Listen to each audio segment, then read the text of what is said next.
Saudara-saudara,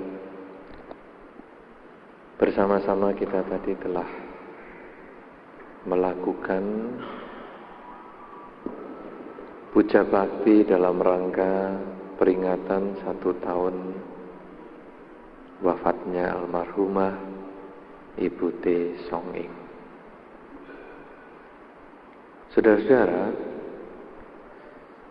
perjalanan 1 tahun memang kalau dihitung cukup lama,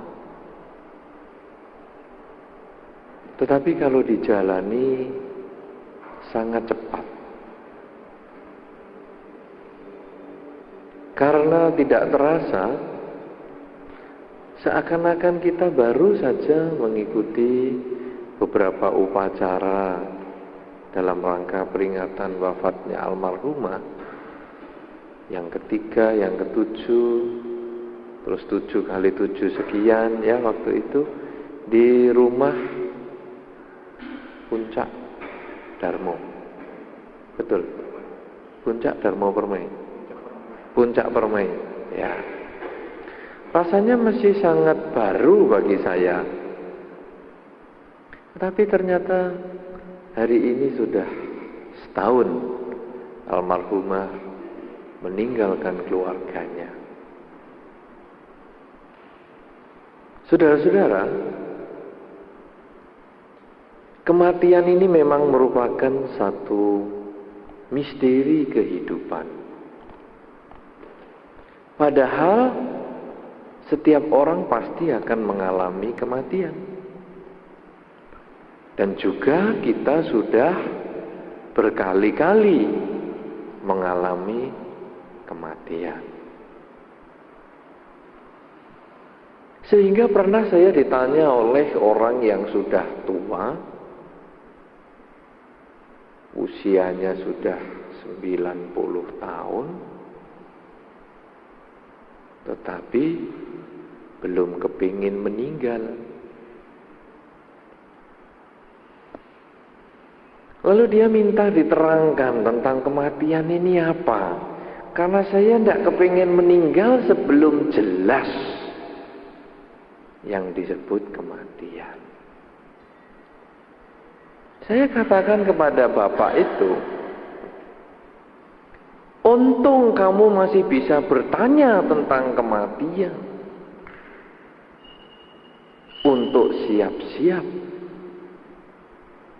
keberangkatanmu. Banyak orang belum tahu tentang kematian, tapi mendadak harus berangkat. Nah, saudara-saudara, saya kira malam hari ini juga tepat dalam rangka upacara peringatan almarhumah Ibu T. Song Ing. Kita juga akan membahas tentang apakah yang disebut kematian. Sehingga paling tidak setelah keterangan yang saya berikan, kita semua mempunyai gambaran tentang kematian. Kita tidak takut mati, kita berani mati, tapi jangan cari mati.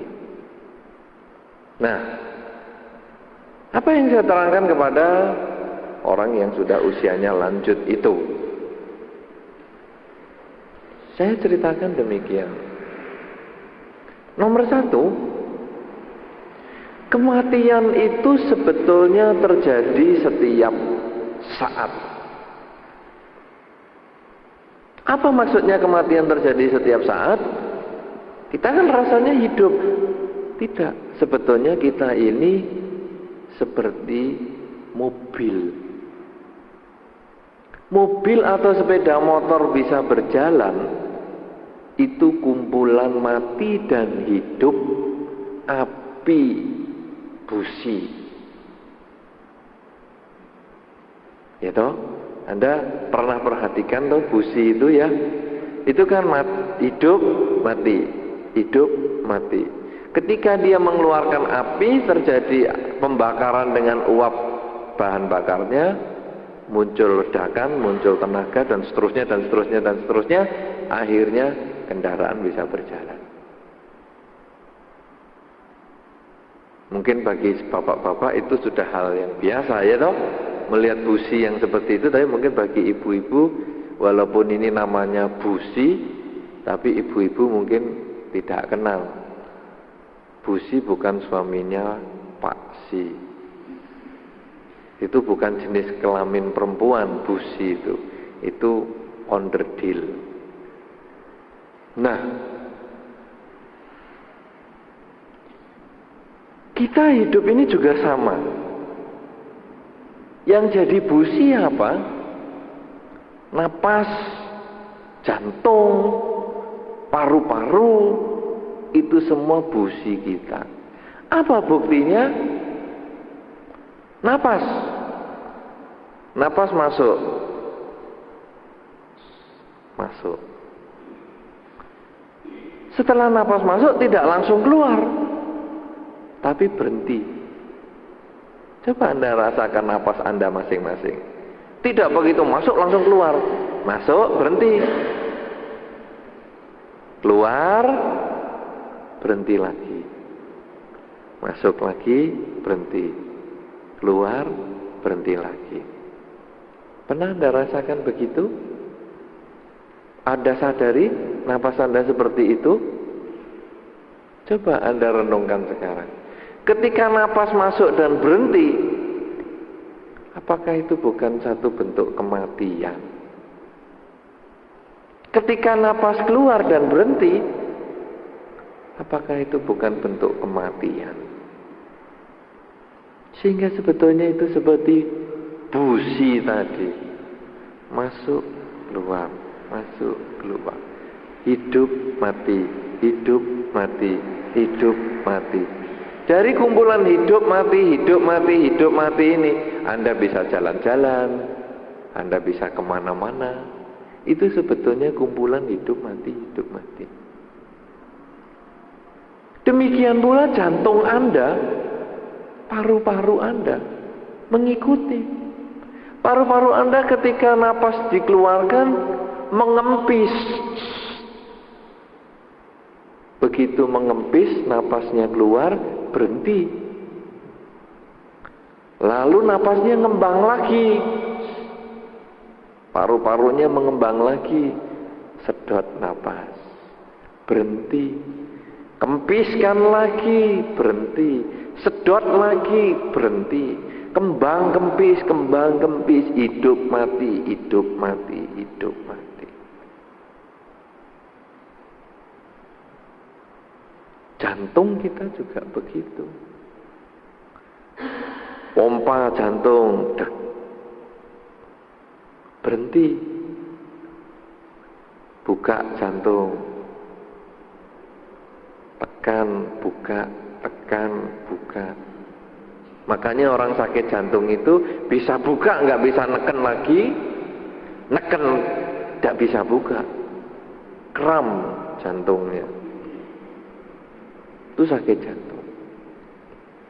Jadi dipegangi dadanya begini. Dipegangi ya nggak bisa apa-apa. Jantung itu di dalam paru, di dalam tulang rusuk yang dipegangi dadanya. Tapi itulah sakit jantung. Itu kan juga hidup mati, hidup mati, hidup mati. Nah, itu yang saya terangkan pertama kepada orang tua tersebut. Nomor satu sebetulnya kita itu kumpulan hidup mati, hidup mati. Lah kematian itu hanya urusan yang lebih besar. Tapi sebetulnya sama. Loh kenapa? Anda tadi dari luar, lalu sampai di sini. Sebetulnya Anda itu mati di luar, lahir di sini. Coba ketika Anda di sini kan dicari di luar kan nggak ada. Anda mati sudahan itu di luar. Tapi sebentar lagi Anda mati di sini. Kenapa? Anda sudah tidak ada di sini, pulang ke rumah. Di rumah ketemu lagi. Loh, ini hidup lagi. Anda sendiri juga mati, hidup, mati, hidup. Keluar, masuk, keluar, masuk. Iya toh? Di rumah Anda sekarang Anda sudah mati. Anda lahir di sini. Sebentar lagi Anda pulang ke rumah, Anda mati di sini. Lahir di rumah. Nah, apa yang disimpulkan si orang tua? Ini yang bikin saya kaget. Saya kan hanya menerangkan itu tadi. Jantung, napas, masuk, keluar, mati, hidup. Kita hidup juga seperti hanya melewati pintu dan ruangan, mati, hidup. Apa yang disimpulkan orang tua itu umur 94 itu? Dia mengatakan begini, Bante, kalau begitu orang mati itu tidak merasa dirinya mati.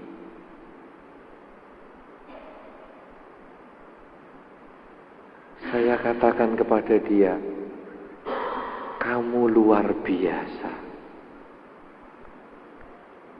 Kenapa? Kamu mengerti inti apa yang harus disampaikan. Orang mati itu tidak merasa dirinya mati. Kenapa? Karena seperti Anda sekarang di sini, Anda tidak merasa mati di rumah. Begitu pulang rumah, Anda tidak merasa mati di sini. Sama dengan orang yang meninggal, dia sebetulnya tidak pernah merasa dirinya mati. Ini sesuatu yang luar biasa, saudara. Seumur hidup saya menerangkan kepada orang tentang kematian. Satu orang tua ini menyimpulkan dengan sangat tepat, yang saya sendiri sampai kaget. Sesuatu yang luar biasa. Coba saudara-saudara lihat, dalam banyak kasus film misalnya, Anda sering nonton film-film orang yang mati dan lahir kembali. Hampir semua film merasa dirinya belum mati. Pernah Anda renungkan itu? Film tentang kelahiran kembali, misalnya Sixth Sense. Seminggu dia berkumpul dengan temannya, dia tidak merasa dirinya sudah mati. Orang lain yang tahu orang itu meninggal, tapi yang meninggal tidak pernah tahu dirinya meninggal.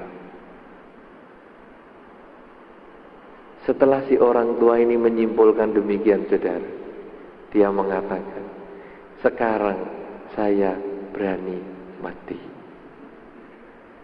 Ternyata mati itu gak kroso, katanya.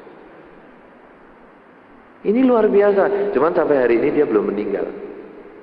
Saya belum dengar dia meninggal. Tapi yang jelas dia sekarang sudah siap. Dulunya dia takut. Nanti kalau mati bagaimana?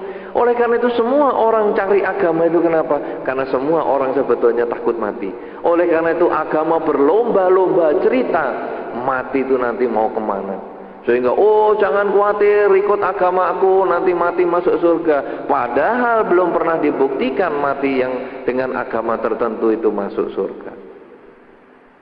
Tidak pernah ada yang bisa membuktikan. Karena kadang-kadang yang meninggal pun gak merasa. Sepertinya dia itu hanya, aku sekarang baru pergi ke rumah yang bagus, enak, happy. Dia tidak merasa dirinya mati. Nah, oleh karena itu saudara-saudara, kita ini juga sama. Kita orang yang hidup ini dikatakan di dalam Dharma, hidup tidak pasti. Sekarang Anda hidup, tapi sampai kapan Anda hidup? Tidak ada kepastian. Yang ada adalah kepastian tentang kematian. Hidup tidak pasti, kematian itu yang pasti. Kapan saja dia pasti datang. Apakah hari ini, 2 minggu lagi, sebulan lagi, setahun, 10 tahun lagi, kematian pasti datang. Tetapi kehidupan ini yang tidak pasti. Nah, saudara-saudara, kita di dalam rangka upacara-upacara peringatan kematian ini, sebetulnya kita hanya diingatkan bahwa kematian itu selalu terjadi pada siapapun yang hidup. Dan untuk menghadapi kematian, jangan pernah takut, karena kita sebetulnya tidak pernah nanti merasa kalau dirinya mati. Jangan pernah takut. Nah, tetapi kita bukan hanya siap mati karena tidak merasa, tetapi kita juga harus berpikir apa yang harus kita siapkan.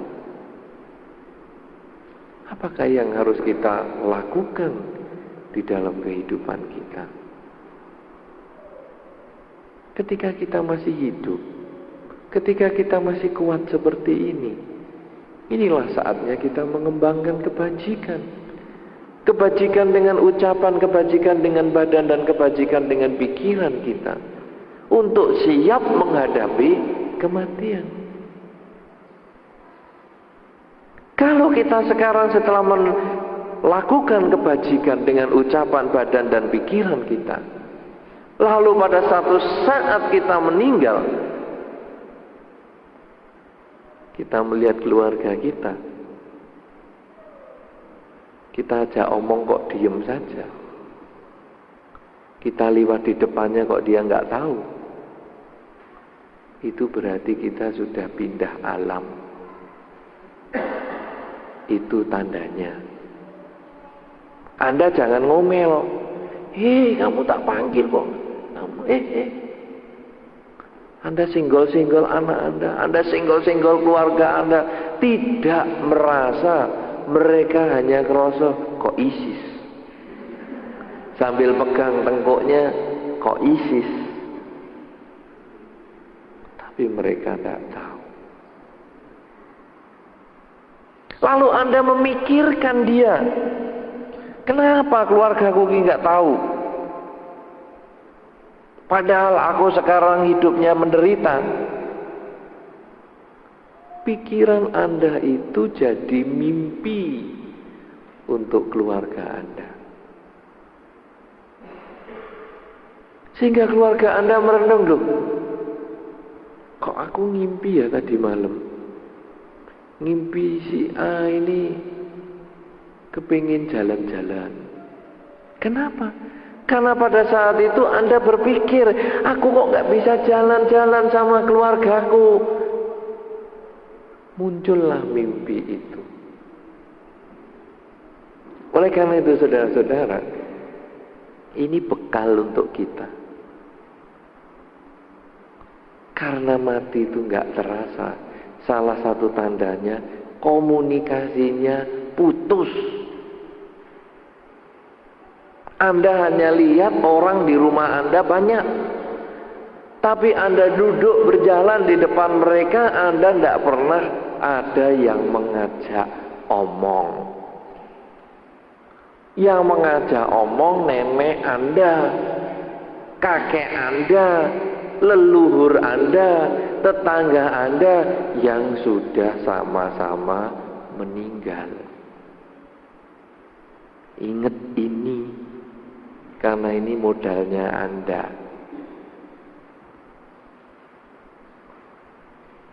Kalau sudah begitu, apa yang harus dilakukan? Jangan protes. Makin Anda jengkel, Anda menambah karma buruk. Kenapa keluargaku nggak ngerti aku?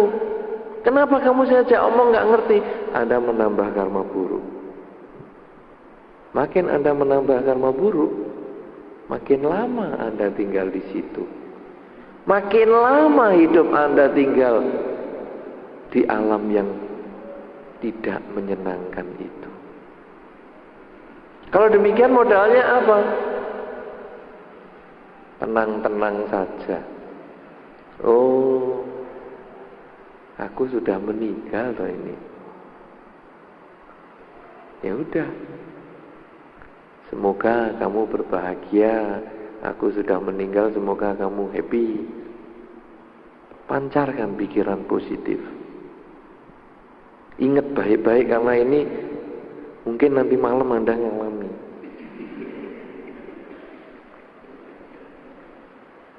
Karena kan nggak ada yang tahu toh. Bisa Anda yang ngalami, bisa saya loh yang ngalami. Pancarkan pikiran positif. Ya, semoga kamu happy. Semoga semua makhluk hidup bahagia. Semoga semua makhluk hidup bahagia. Pada saat Anda sering mengucapkan itu, timbunan kebajikan pikiran Anda berbuah, Anda langsung rasanya pindah alam lagi. Ih, sekarang yang aku lihat lain. Seperti di mall. Terang, lampunya terang sekali tapi nggak ada lampu yang begini.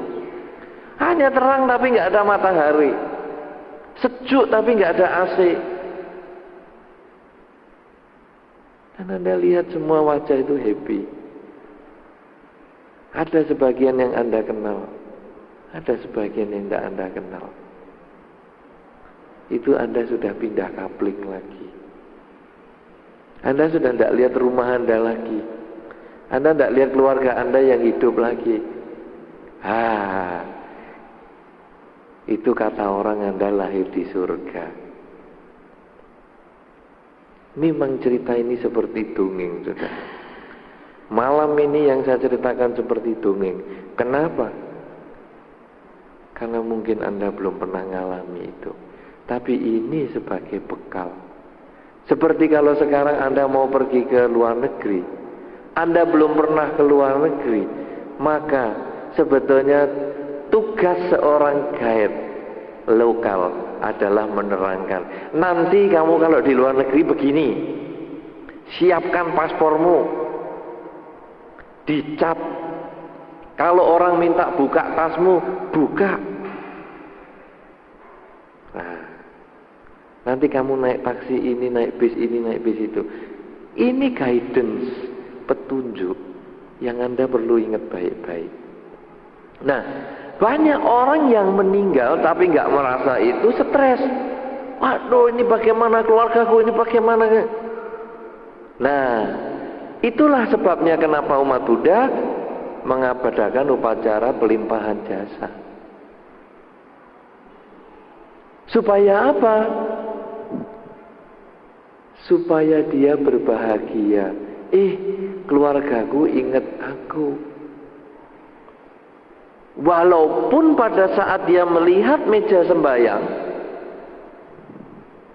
dia sadar dirinya meninggal, tapi dia stres. Loh, aku meninggal.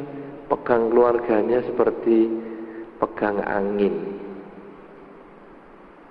Dia stres. Tapi ketika kita mengatakan ya semoga dengan kebaikan yang saya lakukan ini engkau berbahagia, dia timbul pikiran baiknya. Ya sudahlah, aku meninggal. Ya, yang penting keluargaku masih ingat aku. Ya, syukurlah. Dia menambah pikiran baiknya. Sedikit. Kita upacarain lagi, dia nambah pikiran baiknya lagi. Sedikit. Sampai nanti cukup karma baiknya, meninggallah dia dari alamnya, lahir di alam yang lebih baik. Tetapi kalau yang saya ajarkan tadi, itu kita yang berpikir positif sendiri. Loh, ini kok saya ajak ngomong sudah tidak bisa. Berarti saya sudah meninggal. Kalau gitu bagaimana? Semoga kamu bahagia. Semoga semua makhluk bahagia. Terus itu yang disampaikan di dalam pikiran kita. Sehingga pada saat itu kita aktif menambah karma baik lewat pikiran. Sehingga begitu terkumpul karma baiknya yang cukup banyak, langsung seperti masuk ke sebuah pintu. Ruangan terang, tidak pakai matahari. Itu Anda sudah siap-siap lagi. Anda sudah pindah kapling yang lain. Sangat cepat sehingga Anda bisa tidak merasakan. Seperti Anda dari luar masuk ke sini, tidak terasa. perpindahan kelahiran kembali, sebetulnya tidak banyak yang bisa merasa. Buktinya apa? Anda lahir sebagai manusia, Anda nggak ingat ketika Anda sebelum jadi lahir sekarang ini. Kenapa? Karena Anda tidak merasa kok. Anda seperti mengikuti satu proses yang wajar sekali. Karena itu kematian bukanlah sesuatu hal yang perlu ditakuti. Jangan pernah takut mati, walau nggak perlu cari mati. Karena sebetulnya kita tidak pernah merasa bahwa diri kita mati. Tapi aktiflah berpikir yang positif. Bagaimana sekarang supaya lahir kembali dan kita tetap berpikir positif? Mulai sekarang sering-seringlah, perbanyaklah ucapan semoga semua makhluk hidup berbahagia. Sabe sata bawantu sukitata. Ulang sebanyak yang Anda mampu bisa kerjakan setiap saat. Apa tandanya kalau itu sampai bisa terbawa mati nanti? Ketika Anda mimpi dan Anda takut pada mimpi Anda bisa ngomong sabe sata bawantu sukitata. Semoga semua makhluk berbahagia. Pada saat itu Anda boleh siap-siap mati. Kenapa? Berarti Anda sudah membawa sabe sata bawantu sukitata itu di dalam diri Anda. Sekarang coba, Anda kan kadang-kadang ngalami mimpi buruk. Pernah nggak Anda mengucap sabe sata di dalam mimpi Anda? Pernah? Tunjuk jari. Pernah? Belum? Sekarang belum terlambat untuk menyiapkan. Daripada nanti Anda lihat keluarga kok diem saja terus stres.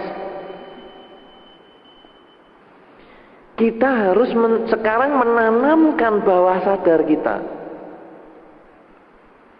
satu kata yang sangat positif, semoga semua makhluk hidup bahagia. Karena itu modal Anda di kelahiran yang sekarang, tapi juga kelahiran yang sekarang, sampai yang sekarang maupun yang akan datang. Tandanya mimpi harus ngucap semoga semua makhluk bahagia. Kalau Anda sudah sampai situ berarti Anda lulus. Sebelum Anda sampai situ, perbanyak. Anda ngimpi pergi ke wihara. Apa yang Anda lakukan? Pernah ngimpi pergi ke wihara? Pernah enggak segini nih? Pernah. Apa yang Anda lakukan? Sembahyang? Ngomel? Jalan-jalan? Anda kalau sudah bisa ngimpi ke wihara, termasuk sudah lumayan. Berarti Anda sudah selangkah lebih maju. Paling tidak kalau nanti Anda pindah alam yang dicari wihara. Jadi loh, ini kok semua orang kok nggak mau diajak ngomong. Udah aku stres masuk wihara. Lumayan. Daripada ke bawah jembatan, ke pohon-pohon yang tidak karu-karuan. Karena nanti di sana itu Anda bukan melihat jembatan dan pohon, Anda ketemu teman Anda. Ya ada teman nih di sini. Nah, ngomong-ngomong di situ 5 menit, di alam manusia bisa 10 tahun. Anda tinggal di bawah jembatan. Begitu hujan, aduh kenapa aku nggak tahu rumahku? Mana rumahku? Begitu berpikir demikian keluarga atau lingkungannya yang kontak batinnya ngalami mimpi, si A minta rumah, hujanan. Dia tidak sengaja minta rumah itu, dia hanya stres. Loh, aku nggak punya rumah, mana jalannya? Kemana tempatku? Kok dari tadi aku cuma di sini, di bawah jembatan? Seperti itu saudara, alam semacam sana. Oleh karena itu saudara-saudara, Ayo kita masukkan, semoga semua makhluk hidup bahagia itu dalam pikiran kita sebanyak-banyaknya, sesering-seringnya, sampai akhirnya mimpi pun semoga semua makhluk berbahagia. Apa Anda bisa menyebut namo tassa bhagavato arahato sama sambuddhassa? Juga bisa. Pokoknya ada satu mantra agama yang perlu Anda ucapkan. Sebetulnya semua agama juga mengajarkan itu. Semua ada mantranya, tapi mereka kadang tidak mengerti apa gunanya ini. Ngomong ini gunanya untuk apa? Ya kalau mau mati aja. Ya kalau mau mati ingat. Kalau pas kecelakaan, orang kecelakaan kalau mati tahu-tahu dia seperti turun dari mobil. Bukan brus begitu langsung. Loh, kepalaku kok ketinggalan di belakang. Bukan. Dia itu moro-moro bisa di pinggir jalan. Loh, aku tadi ngapain ya? Dia bisa berdiri di pinggir jalan pelongo-pelongo. Apa ya? Dia tanya sama orang, mas, kok diem aja? Satu ketika Anda sampai di pinggir jalan, tidak ada orang yang mau diajak ngomong, Anda tolak-toleh, mungkin kendaraan Anda sudah dibawa kereta api jauh. Mungkin palang keretanya lupa ditutup. Tidak merasa karena saking cepatnya. Ibu-ibu yang suka masak, kalau ngirisin sayur, saking tajamnya pisau, kan nggak terasa kalau luka. Tahu-tahu loh, kok perih. Itu sama dengan kelahiran kembali. Brus begitu nggak terasa apa-apa. Loh, kok saya di pinggir jalan ini ngapain? Dan dia bisa nungguin di situ. Lalu kalau ada mobil lewat, stop. Wah, orang lihat, ini ada orang nyebrang, dibanting, blung, dapat temen.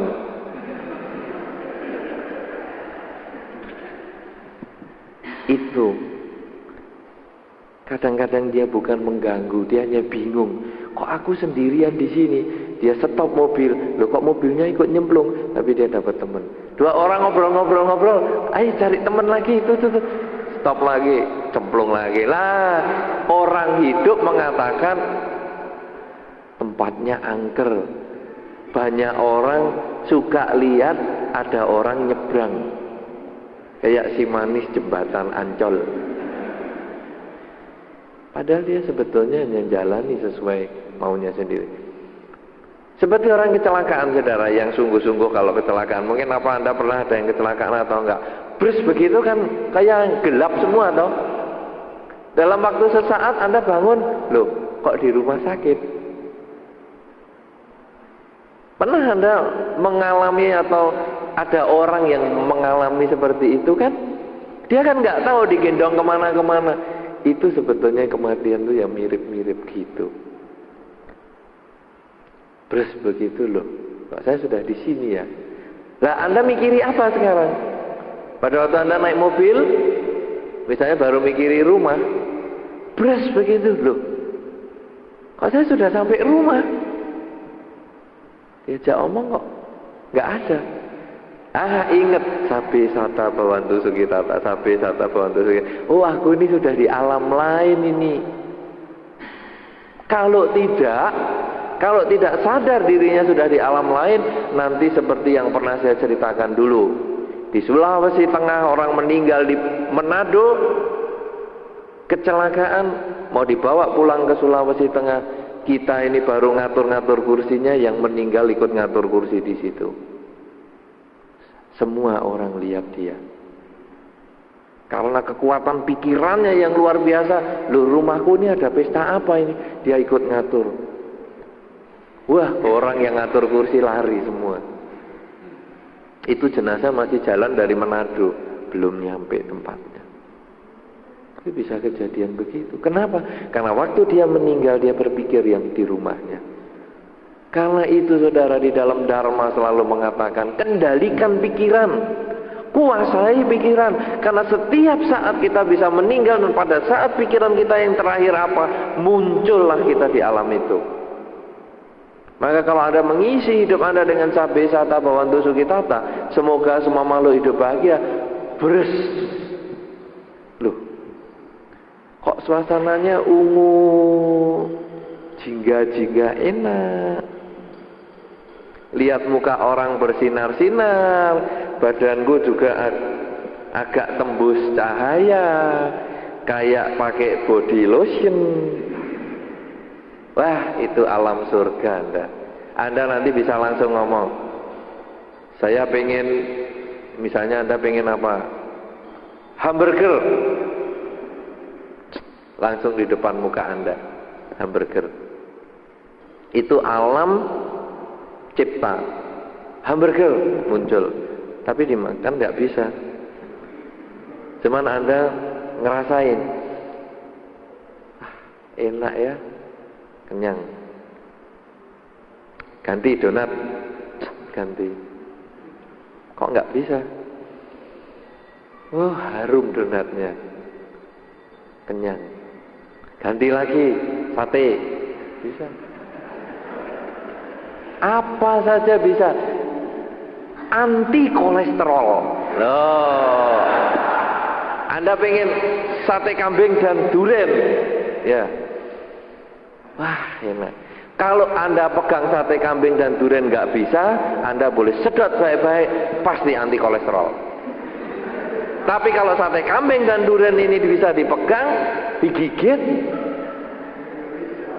hati-hati, sebentar lagi Anda hanya lihat sate kambing dan durian itu tadi. Badan Anda kemana Anda sudah nggak tahu lagi. Kok ringan ya? Saya mau jalan ke sana kok. Wus, lo sudah sampai. Wus, lo. Oh, gara-gara sate kambing dan durian. Jadi kalau Anda nggak bisa pegang, aman. Silakan sebanyak-banyaknya boleh. Aku pengen sate kambing 2 porsi, durian 5 gelundung. Tidak akan sakit kalau cuma disedot baunya. Kalau dimakan saya nggak tanggung, ya Pak Widya. Nah, itu saudara, itu menuju ke alam lain. Pada saat Anda bisa sampai di alam yang ungu-ungu, happy-happy, ringan-ringan, nah Anda boleh mikir yang happy-happy. Sukanya apa di situ ada. Aku pengen tenis, bisa kelihatan lapangan tenis. Aku pengen golf, muncul golf. Karena memang itulah alam untuk happy. Tapi itu adalah cerita yang mungkin Anda sulit bayangkan, tapi paling tidak itulah kenyataannya. Karena itu sekarang yang paling penting yang perlu Anda kerjakan di saat ini adalah memasukkan kata-kata semoga semua makhluk hidup bahagia, ya, sehingga Anda nanti siap setiap saat Anda putus komunikasi dengan keluarga, itulah yang Anda sebut Sabbe Sata Bhavantu Sukhitata. Karena sesungguhnya Anda untuk hari-hari pertama, awal-awal keberangkatan Anda tidak pernah menyadari bahwa Anda sudah meninggal.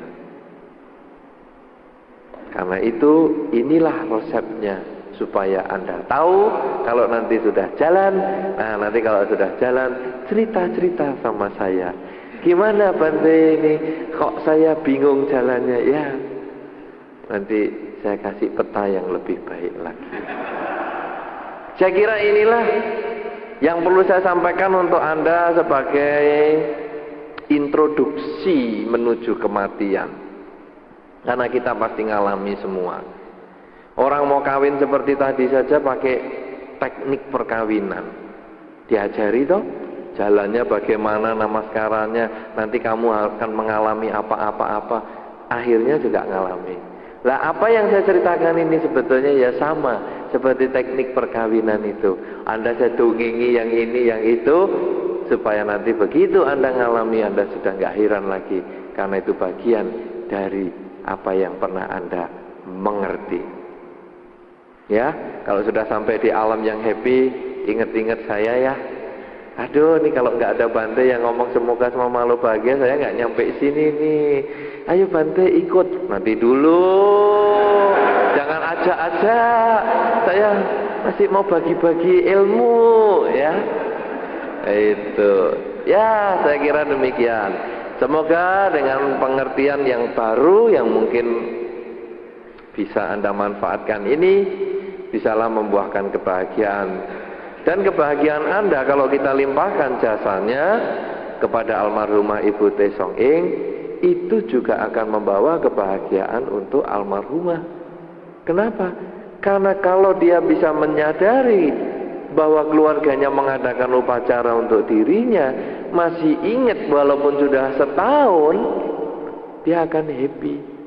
Dan ketika dia happy, dia tersenyum, dia tahu-tahu pindah kapling. Inilah sebetulnya tugas kita sebagai anggota keluarga, untuk selalu mengadakan pelimpahan jasa. Semoga dengan kekuatan kebaikan yang kita lakukan, almarhumah Ibu T. Song Ing akan memperoleh kebaikan dan kebahagiaan di kelahiran yang sekarang. Semoga beliau bisa terlahir di alam yang lebih baik lagi. Demikian pula keluarga yang ditinggalkan dan kita semua. Semoga dengan keterangan pada malam hari ini akan memberikan wawasan yang lebih baik, kesiapan mental yang lebih baik, mengerti dengan benar tugas kita di dalam kehidupan, mengucap semoga semua makhluk berbahagia, sehingga akhirnya kebahagiaan bisa kita rasakan di dalam kehidupan ini maupun di dalam kehidupan yang selanjutnya. Semoga Anda berbahagia di dalam Dharma. Semoga semua makhluk baik yang tampak maupun yang tidak tampak selalu berbahagia. Sabbe sata bhavantu sukitata.